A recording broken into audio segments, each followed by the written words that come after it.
Hello, everybody. We are here today with Alma Katsu. I hope I pronounced that correctly. Yes, you did. Author of The Hunger, which was super popular when it first came out. I remember when that one hit. And also, as you can see behind her, she's got Fiend, which is her latest. I loved it. We're going to get that into a minute. But first, I always have a few questions I like to ask everybody. First and foremost, what is your supervillain origin story? My supervillain origin story is probably not too different from most writers, and that is, when I was a kid, I was a big reader, and I think once you do that when you're young and, books give you so much pleasure, you just figure you're gonna be a writer one day, so that did it from a very early age. Nice. No, that does happen a lot. A lot of people's like, there was no start. I just always was a writer. The other thing I love for the aspiring authors who tend to like watching author interviews and figuring out, how to do their craft, I always ask for doesn't have to be writing advice, could just be the author business itself. What piece of author advice would you give a brand new author that you think would definitely help them out? Well, it's pretty basic, but it's important, and that is to read. You might be surprised how many people come up to me, like at writing conferences, for aspiring writers, and they say they don't read, that they don't read any other author's books, which to me seems insane. I mean, I'm of the school that says you should read a lot and you should read outside of your genre. You should read broadly. That's just how you see how other authors have handled, things that you might be having trouble with, nailing setting or not overdoing it on exposition or something. You just need to read, read, read. Yeah, I don't even know how you would know what you want to write if you don't read. I know. I Are they don't all just writing memoirs? No, I guess some people are just supremely confident. Gotcha. Yeah, probably men, but we won't go there. All right. Anyhow, moving on. Another thing I like to ask, just because I like authors to see that there is no necessarily right way, but I always ask each author, what does a day in the life of Alma Katsu look like? Well, it depends a lot on the day. So an average day when I don't have like now in 2 weeks, my book comes out, so it's just all promotion all the time. An average day, I'm an early riser, so I get up, take care of the dogs. I usually start 7:30 or so. The first hour might be business stuff, getting through emails, starting to post on social media, all that kind of stuff. But I generally write in the mornings or edit if, I'm at that phase in a book.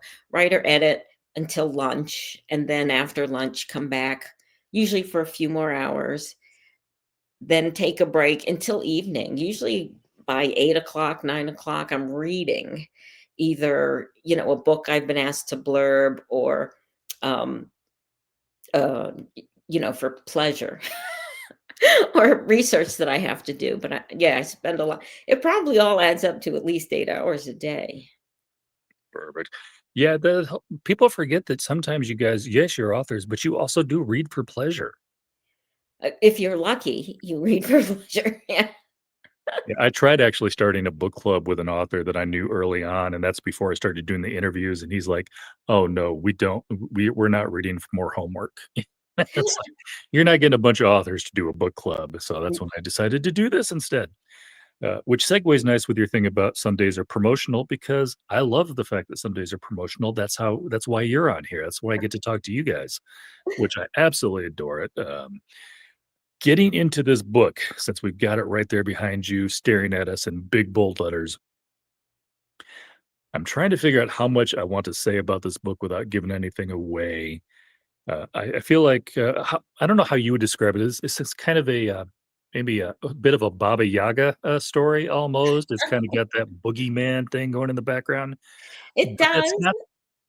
It's not the center. It's like we talk about it a lot, but it's never front and center, which I think I kind of love because this is really much more about the people. Yes. Yeah. I mean, most of my horror novels have are really about people. It's not so much about the monster, but what makes us do bad things. Mhm. So this is another one of them. I mean, at the heart of it, I've described it shorthand as succession, but horror. And the succession part is because it's about a family. And it's really about the three children in the family. Well, they're not children anymore. Now they're adults. And it's a just like Succession, it's a very wealthy family, very powerful. And in this one, the middle daughter, Maris, decides that she's best suited to run the business. She has the killer instinct, but the business is always run by a male. And Darden, who's her brother, the eldest, as well as the only son, is scheduled to take over. So she starts this campaign so that her father will choose her over her brother, who she thinks is just too milk toast to lead this legendarily ruthless organization. And that's what starts this battle royale. So also is this rumor that sort of dogged the family that there seems to be some sort of higher power, other power, that looks out for it because it always ends up, you know, their rivals die or terrible things happen to people who cross their path. So there's this rumor that there's something that protects the family, and so Maris doesn't believe in the rumor. This is the 21st century. We're all modern people, so she doesn't give it a second thought. And so the question comes up, you know, does that power really exist, or is it just a plausible cover for the evil that this family does? And I love the fact too, without giving anything away, is that a lot of the stuff that happens is actually because of the people. It's not because of this, background power and stuff.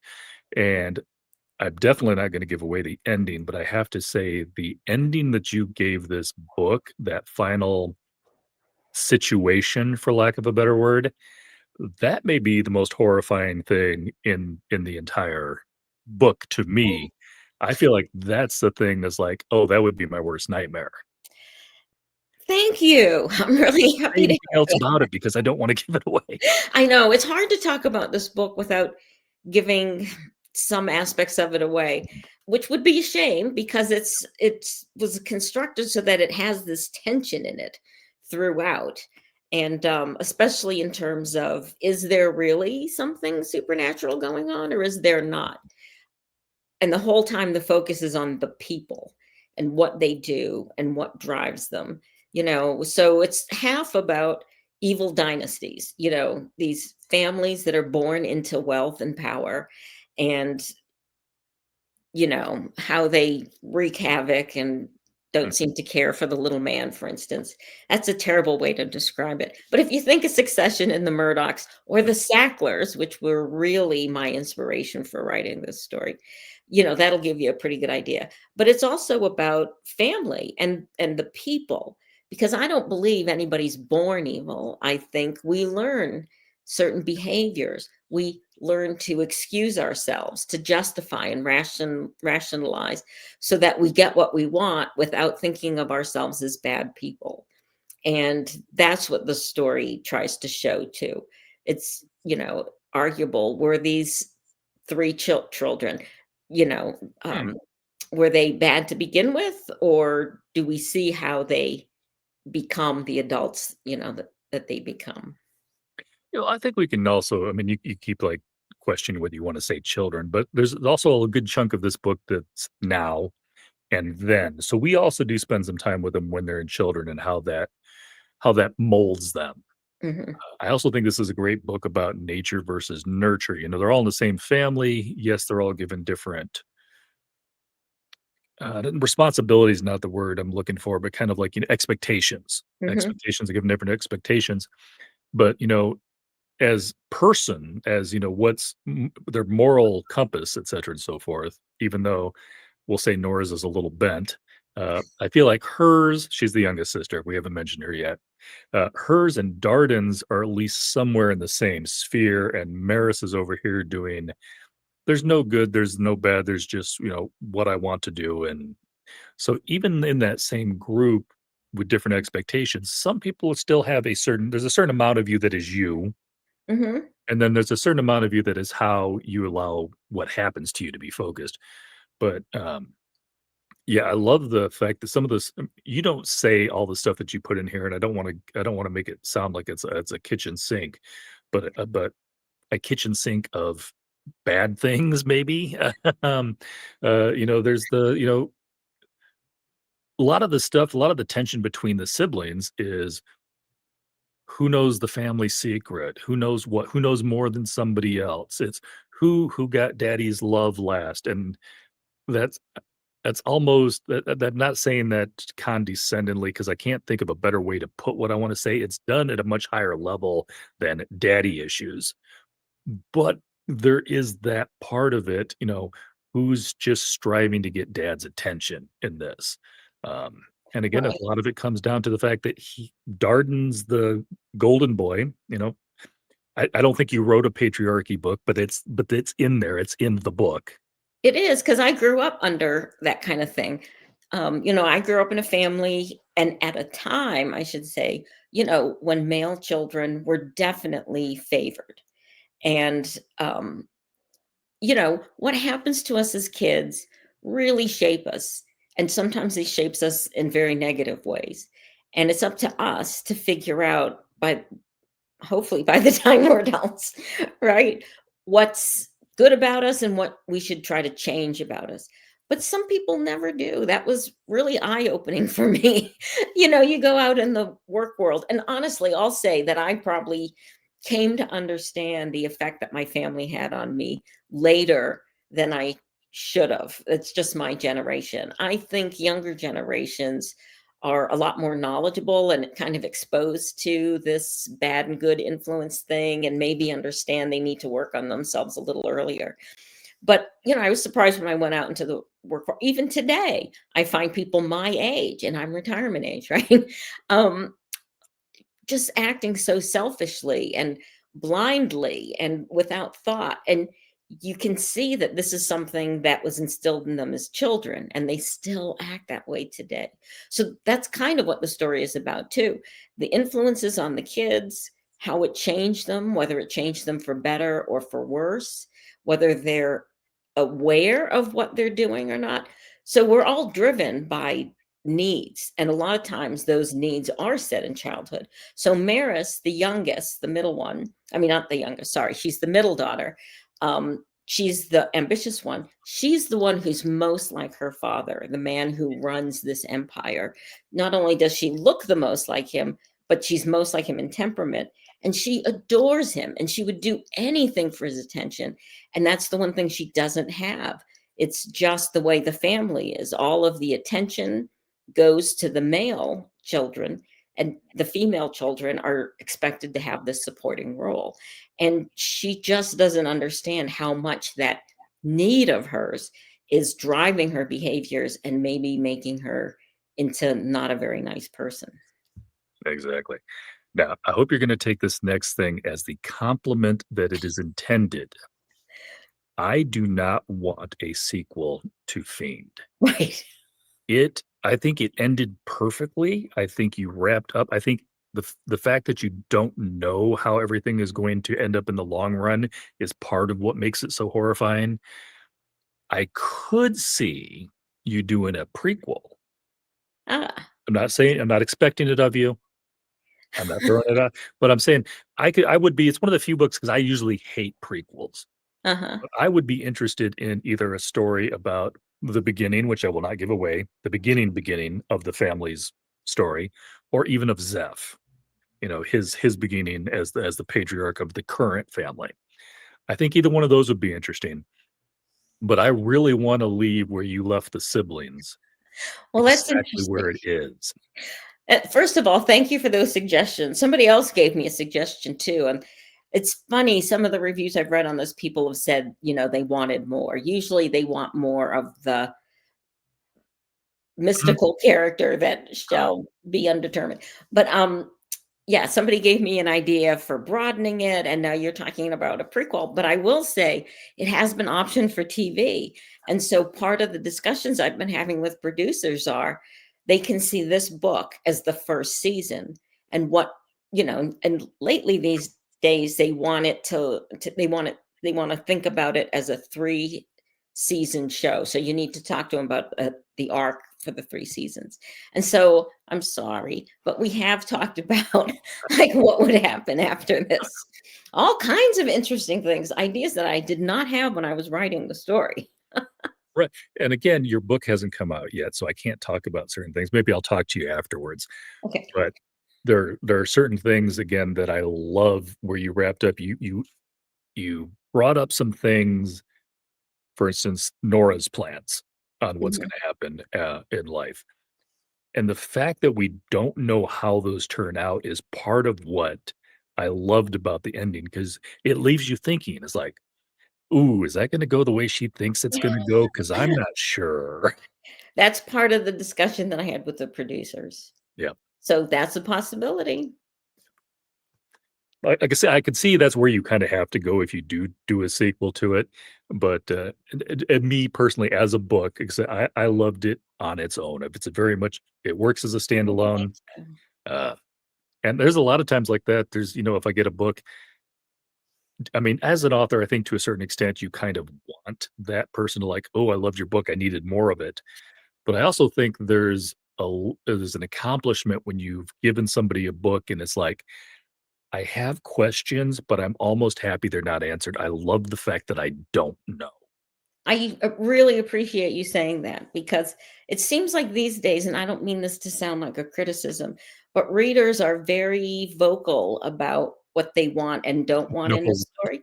And every reader's different, and you wish you could make everybody happy, but you can't.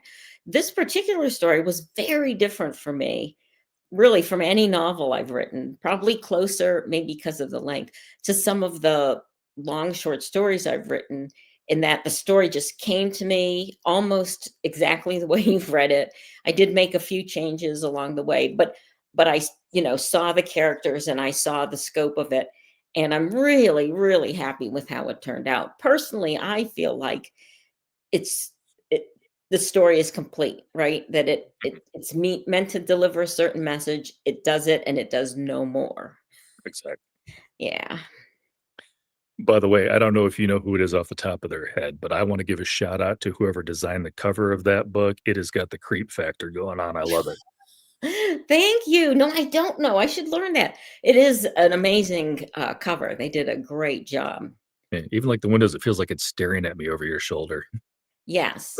Hey, did you ever watch the animated show Futurama? I've caught an episode here and there. Well, you wouldn't know, but it reminds me of one of the characters, the robot Bender. No, There's I just do know who something Bender about is. his Yes. expression, but never mind, I digress. Yeah, I don't remember him with the evil red eyes, but yeah, I do know who Bender is. All right. Oh my goodness. So you kind of already answered one of the questions, which was going to be what was the uh oh my goodness, I can speak English today. What made you think about this book? What was the motivation? Not the motivation, but The you know what I'm trying to inspiration? say. Yeah. Yes, thank you. Inspiration for this Well, book. You kind of already touched on that. What made you decide to take that inspiration and go the direction you went with it then? that's a great question. I mean, it was just the idea came to me and, so obviously it's mostly motivated by the TV show Succession, Mhm. which when it first came out and I started watching it, I actually stopped because I hated the characters, right? There was like no likable characters in it. But by the time the last season was starting and it was just getting so many critical raves, I thought as a writer, I should watch this. So I just pushed through that initial dislike of the characters. And the writing is fascinating. And by the time you get to the end, it really is like a masterpiece of screenwriting. So I was just so inspired at the end of it. But somehow this extra question just popped in. And partly that was inspired by, I am just so disgusted over our current culture's, idolization of the wealthy, and that people don't seem to question, even when they see a wealthy person acting badly, when they're lying, when they're cheating, and yet they don't get called on it and people still adore them. It just infuriates me. I guess it's my intelligence background. We tend to like to see justice served. So when you see such a miscarriage of justice, right, it just sets me off. And it made me wonder, what is it going to take, when you see somebody, a rich person acting like that? Does the actual devil have to appear next to them like in a flash of smoke? Well, let's bring it on then. So that's kind of where the idea for the story came from. Hopefully, I didn't give away too much there. I don't think you did because, again, there's a lot of this book where we're also wondering, is it or isn't it? Yeah, good. Which I feel like helps with the tension. You're always wondering, like, is it that happen or is it in somebody's head? And again, getting back again, the wrap up, that last couple of chapters, you really brought it home, which I loved. Uh, yeah, but I think maybe some of our obsession with the rich is actually the fact that we do see them get away with crap sometimes, and it's like, man, how nice it would be just to not care about what anybody thinks on a personal level. I think that's the part we idolize even more than, I would like to have enough money to have a built-in library that's got, wheels and ladders and stuff, but Yeah, other than that, and there's Schadenfreude. I mean, some people wanna see them fail. sure. They're watching and holding their breath and wanting to see justice happen. All that exists, but I do think, I mean, it's almost like we're going back to the era of Wall Street, right? The Mm. movie, I mean. Greed is good, and yeah. You just see people, I mean, I'm kinda surrounded by it. I was in Washington, DC for the longest time, and now I just live outside of Washington, out in a rural area, but I'm still surrounded by it. Unfortunately, it's weekend Washingtonians come out here, and there are quite a number of people who really don't care who they hurt, just as long as they get what they want. Yeah, I feel like without going too much into it, because we're here to talk about your book, but I think it's more the fact that the extremes have really gotten away from each other. Do I think there's absolutely people that are watching something because I wanna see somebody fail? If they get hit by a bus, I'm gonna be outside dancing in the streets regardless of what that makes me as a person. And then there's people on the other side is like, "Oh, yeah, let's go, we're ticking them off. I wanna see them get angrier." Yes, yes, And I feel like we yes, used to be much more. There were extremes, but most of us were in the middle just going, "What are these 2 idiots watching?" Yeah. It's like, I think we've lost our middle. right. Well, and so, a lot of the work I did towards the end of my career, I was a researcher, so, I did a lot of work in social media research for a long time, and I'm here to tell you, we have been so shaped by propaganda, which is Mm. just, driving us to embrace these extremes of emotion, between social media and the way that information is manipulated on social media. So, yeah, it's raised the temperature across the board in not a good way, of course. Um, yeah, that's so I'm glad you brought up the point about wanting to see just something go off the rails, because that's part of this book. Mhm. Um, I know there's a fair amount of readers who read for comfort these days because there's so much craziness, and they want something that's heartwarming and they want something that's uplifting. This is not that book. So do not do No. not pick this up looking for that kind of, sweet, Hallmark movie kind of story. But if you're looking for something to take your anger out on, this might be your book. Yeah, I have to say you have managed, this is not a spoiler because it's like chapter 1 stuff. You have written a story, a book that I absolutely loved, thoroughly enjoyed, and probably doesn't have a single character that I wanted to root for except the doorman at the beginning. He's the only one I felt sorry for in this entire. Yeah, I feel sorry for all the servants Well, in yeah, the book. Yeah. he's the one that definitely it's like, Oh, yeah. "And that happened, alright." Yeah. Yeah. But hopefully it's not just that I flooded the book with evil people, with villains, but I Mhm. really want to show you how they got to be that way and what their What? behaviors are that influence other people, for the most part, their own children, to be as bad as them or even worse, and they're not aware of it. To them, it's a virtue because that exists in the world. I think if nothing else, this book has taught people from an actual wheel of morality spin, for lack of a better term. The fact that secrets in the family kill. Every single character in this book thinks that they're doing whatever for the right reason, and almost none of them know why the other ones are doing it for the reason that they're doing it. Right. If you They get rid of think the secrets, this is a completely different ending, I think. yeah. Well, I mean, you raise a good point. Sorry, my brain's not working fast enough here, but that's absolutely true. It's a family of secrets. They keep secrets from each other, but they all think that they have common knowledge and they Mhm. all think that they're working towards the same goals. But if you look at it and you break it down, how they treat each other and really what they're sort of hurting each other to do is horrifying. I mean, the parents have pushed the son into this Faustian bargain that he has to keep up for the rest of his life. He had absolutely no say as to whether or not he wanted to do this or he would agree to take on this bargain. It's just foisted it upon him. And not only that, now he knows he's got to do the same thing to his son. It's it's sort of baked into this family. There's no getting out of it. The bargain was made 1,000 years ago, and it's going to continue. And that's just one example of the way they treat each other, and the parents think it's the right thing to do. And of course, the oldest daughter just has to get married off. Right. Yeah, I did want to emphasize the gender roles and how Mm, there's sometimes because even though it's better, I do think it still exists to an extent out there. Certainly for certain cultures, yeah. there's still this big imbalance. Um, and just in general, still what's expected of women or, what's how women might be limited in certain ways. I'll tell you, there's that one chapter where Maris um, when she does actually step up to become the CEO of the company, one of the first things that happens is there's an interview arranged for her to do with the Financial Times.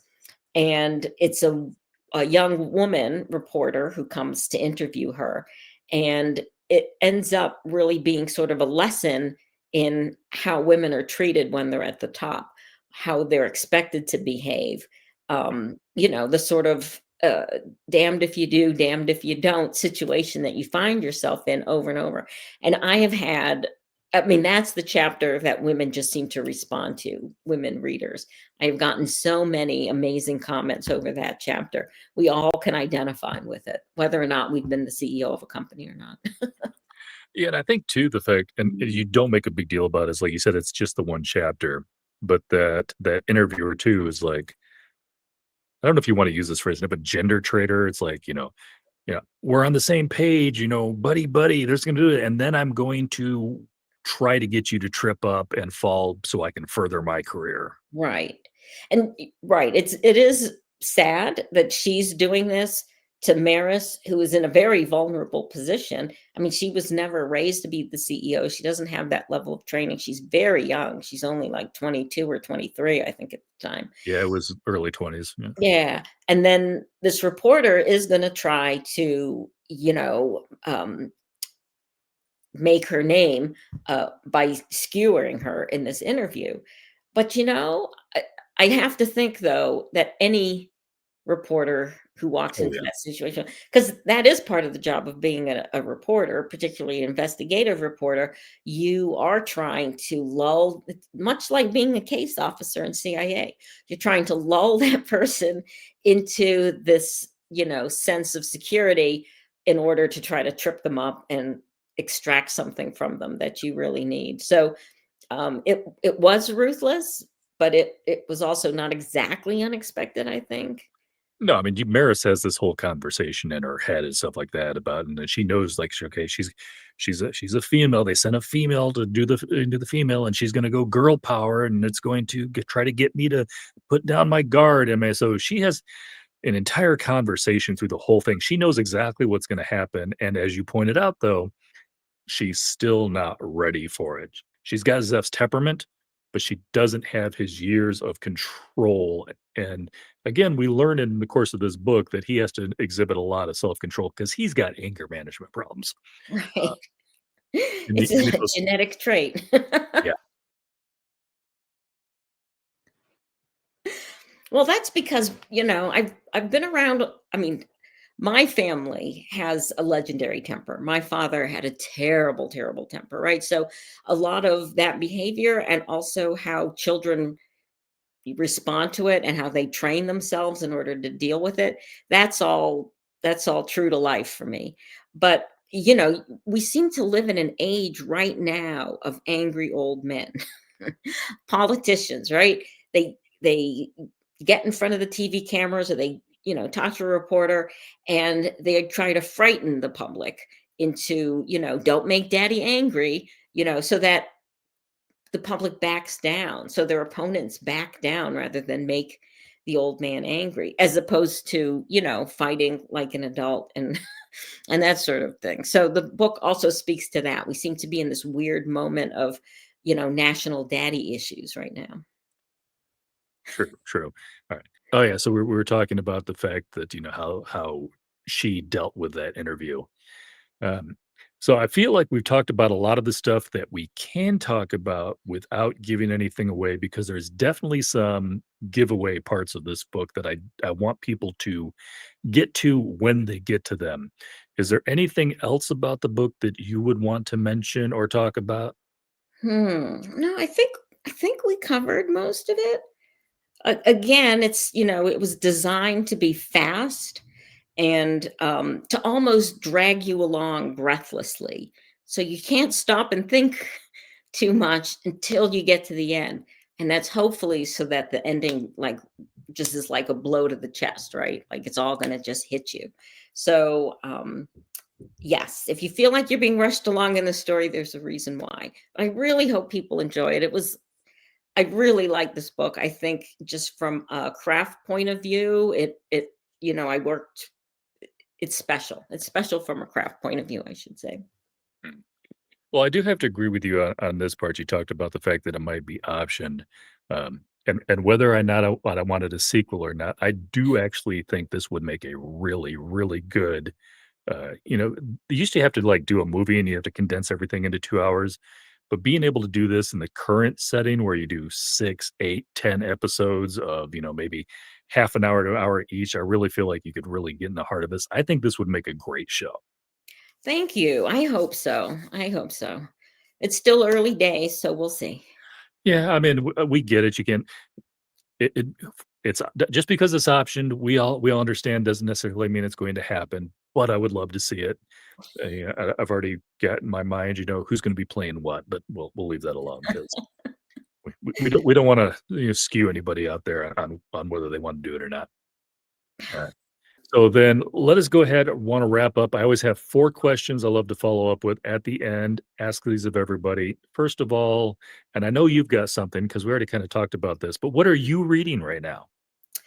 Well, I'm reading stuff I can't say because it's blurby stuff, but I'm also reading the anthology that just came out, The End of the World as We Know It, which is based on the world of Stephen King's novel The Stand.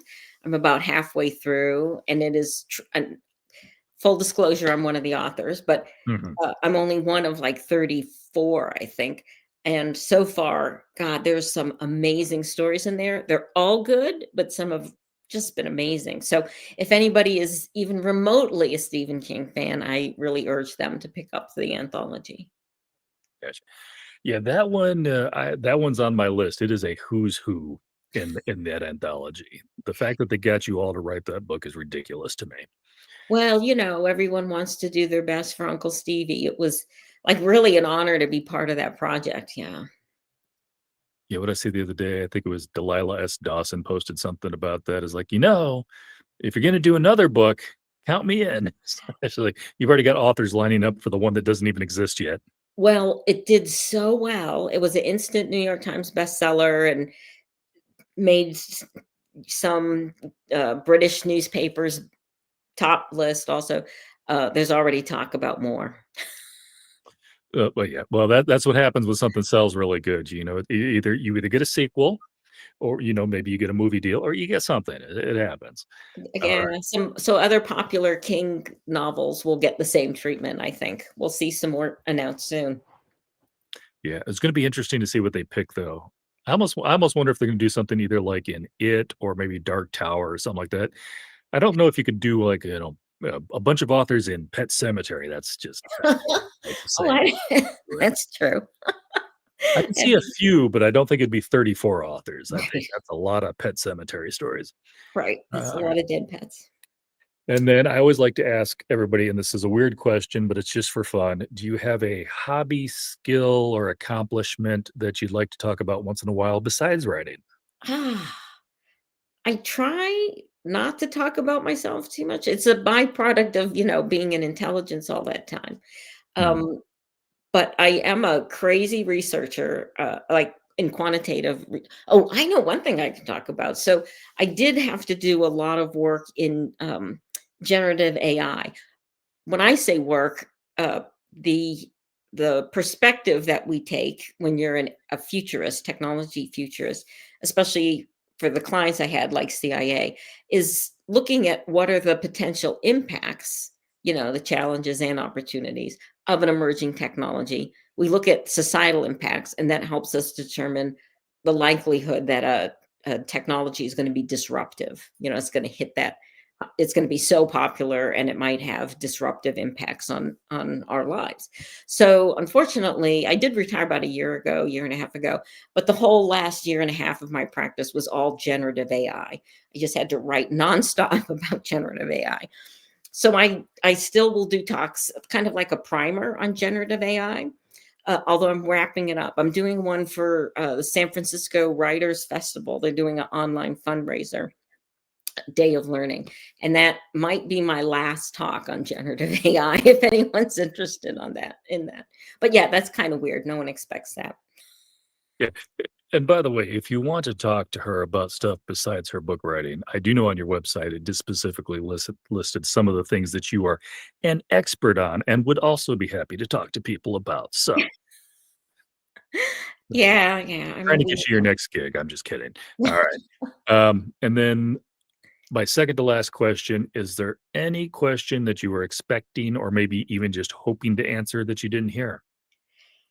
No, I mean, I think you were very thorough. You really cover the waterfront there, so I can't think of anything else. Gotcha. Also, horror fans, I know some of you don't like chunker books like the epic fantasy guys. I think this was under 300 pages, or Oh yeah, wasn't it? yeah. Sorry. It was tight. Sometimes when I read the ebook, I don't remember how many pages it is. Throws me off sometimes. Yeah, no, it is tight. I mean, some people have said they've read it in one sitting. Yeah, I finished up. I kind of dabbled at it when I get close, but sometimes like this one, I know I'm going to talk to somebody. I kind of want to finish it close to, so it's all still fresh in my mind. And I knocked out like 40% of the book last night in an hour or 2, or maybe 2 hours. I Wow. lose track of time when I'm reading. It's probably closer to 2 hours, but yeah, so it's definitely you could if you love to read books. I just know that for book clubs, a lot of people, like, you get past that 300-page mark and they're like, "Yeah." But if you're horror themed and you want a book club book, this one is perfect. Alright, Thank you. Thank you. and then last question, I just have a thing in my heart for brick and mortar, especially if they're independent bookstores. So I always ask every author, shout out to a brick and mortar bookstore or 2 of your choice. Well, there's so many. I'm glad you said 2 because there's a couple that are near and dear to my heart. One is the local independent bookstore here in West Virginia, and that's Wordplay, which is in Wardensville, and it's owned by Tom and Marlene England, and they also own Curious Iguana Bookstore in Frederick, Maryland, much bigger town. But West Virginia only has 6 independent bookstores in the entire state. Wow. So, much props to her for coming and opening that bookstore. She opened it right around the same time that my husband and I ended up moving out here. And the other one is One More Page Books in Arlington, Virginia. Um, Eileen McGurvey owns that, and she opened it right around the time that my very first novel was coming out 15 years ago, and I went to the store to drop off a galley for her to read, and we've been friends ever since. It's just a magnificent store, and she is a wonderful, wonderful person. So 2 stores to visit if you're ever in Arlington or Wardensville, West Virginia. Perfect, perfect. As always, I will have links to the bookstores that were mentioned down underneath this video.